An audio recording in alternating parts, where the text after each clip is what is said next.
നമസ്കാരം, ചാനൽ 91 ന്യൂസിലേക്ക് സ്വാഗതം. തലസ്ഥാന നഗരിയിലെ മാലിന്യങ്ങൾ നിറഞ്ഞ തോട്ടിൽ ഒരു മനുഷ്യജീവൻ പൊലിഞ്ഞതിന്റെ നടുക്കത്തിൽ നിന്ന് കേരളം ഇപ്പോഴും വിട്ടുമാറിയിട്ടില്ല. ശാസ്ത്രം ഞൊടിയിടയിൽ വികസിക്കുകയും ലോകം ഒരു വിരൽ തുമ്പിലേക്ക് ചെറുതാകുകയും ചെയ്യുമ്പോഴും മാലിന്യം എന്ന മഹാവിപത്ത് ഒഴിയുന്നില്ല. ആമയിഴഞ്ചാൻ മാലിന്യ വിഷയത്തിൽ ഇപ്പോൾ സർക്കാരിനോട് മാലിന്യം എങ്ങനെ നീക്കാനാണ് ഉദ്ദേശിക്കുന്നത് എന്ന് ആരാഞ്ഞിരിക്കുകയാണ് ഹൈക്കോടതി. തലസ്ഥാന നഗരം വൃത്തിയുള്ളതായിരിക്കണം എന്ന ഡിവിഷൻ ബെഞ്ച് നിർദ്ദേശിച്ചു. പ്ലാസ്റ്റിക് മാലിന്യം കനാലിൽ നിക്ഷേപിക്കുന്നത് എങ്ങനെ തടയുമെന്ന് ആലോചിക്കണം എന്നും ഹൈക്കോടതി പറയുന്നു.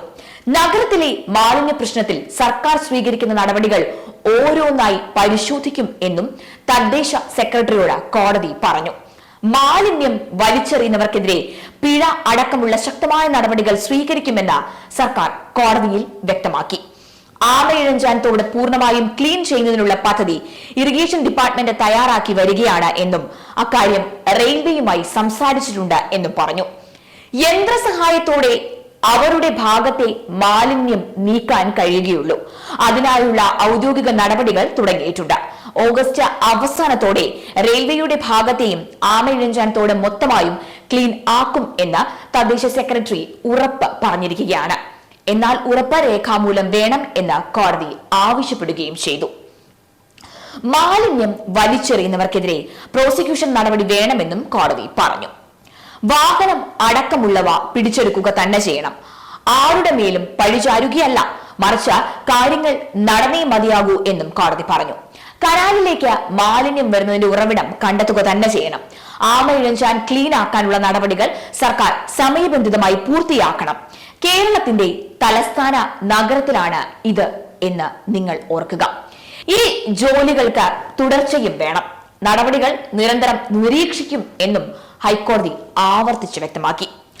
റോഡിലെ മാലിന്യം കൃത്യമായി ക്ലീൻ ആക്കുന്നുണ്ടോ എന്ന കൊച്ചി കോർപ്പറേഷനോടും ഹൈക്കോടതി ചോദിച്ചു. പേരിന് മാത്രമാണ് പലപ്പോഴും ക്ലീനിംഗ് നടക്കുന്നത്. ഇത് പറ്റില്ല എന്നും നഗരം എങ്ങനെയാണ് വൃത്തിയായി സൂക്ഷിക്കുന്നത് എന്ന ഉത്തരവാദിത്തപ്പെട്ട ഉദ്യോഗസ്ഥർ വിദേശത്ത് പോയി പഠിക്കണമെന്നും കോടതി ചൂണ്ടിക്കാട്ടി. അധികം ദൂരം പോകേണ്ട, ശ്രീലങ്കയിൽ പോയാൽ വേസ്റ്റ് മാനേജ്മെന്റ് എങ്ങനെ വേണമെന്ന് മനസ്സിലാക്കാമെന്നും കോടതി പറഞ്ഞു.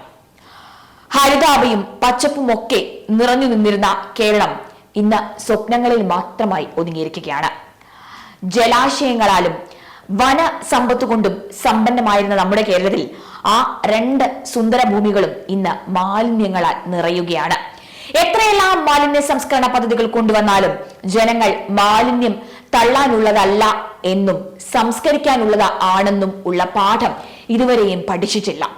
മാലിന്യ സംസ്കരണം എല്ലാവരുടെയും ഉത്തരവാദിത്തമാണ് എന്ന് ബോധ്യം വരാത്ത വലിയൊരു ജനത ഇപ്പോഴും ഉണ്ട് എന്നതാണ് ചുരുക്കം. ഈ വർഷം ഡിസംബർ 31-നകം മുഴുവൻ സർക്കാർ ഓഫീസുകളും ഹരിത ഓഫീസുകളാക്കി മാറ്റാൻ നിയന്ത്രണങ്ങൾ കടുപ്പിക്കാനുള്ള ശ്രമങ്ങൾ ജില്ലാതലങ്ങൾ തുടങ്ങിയിട്ടുണ്ട്. സർക്കാർ ഓഫീസുകളുടെയും ക്വാർട്ടേഴ്സുകളുടെയും പരിസരം ഉൾപ്പെടെ മാലിന്യമുക്തമാക്കിയില്ല എങ്കിൽ പിഴ ഒടുക്കേണ്ടി വരിക തന്നെ ചെയ്യും.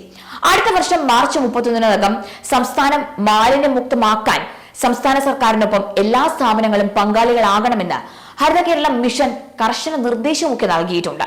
പക്ഷേ എന്താണ് ഈ ഗ്രീൻ പ്രോട്ടോകോൾ? സർക്കാർ ഓഫീസുകളിൽ ഉണ്ടാകുന്ന മാലിന്യം എന്തൊക്കെ?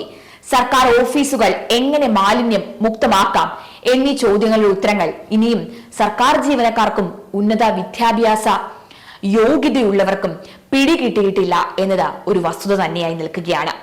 എന്റെ മാലിന്യം എന്റെ ഉത്തരവാദിത്തം എന്ന ഓരോരുത്തരും തീരുമാനിച്ചാൽ തന്നെ മാലിന്യ സംസ്കരണം എന്നത് എളുപ്പമാകും. പലവട്ടം ശ്രമിച്ചിട്ടും പാളിപ്പോയ പ്ലാസ്റ്റിക് നിരോധനം കർശനമായി നടപ്പിലാക്കാൻ മുഖ്യമന്ത്രി പിണറായി വിജയന്റെ അധ്യക്ഷതയിൽ ചേർന്ന യോഗം തീരുമാനിച്ചു. പ്ലാസ്റ്റിക് നിരോധനം കർശനമായി നടപ്പിലാക്കാൻ മാലിന്യ കൂമ്പാരത്തിൽ ഒരു ജീവബലി വേണ്ടി വന്നു. ഇതൊക്കെ ഓർക്കാനെന്ന് മാത്രം.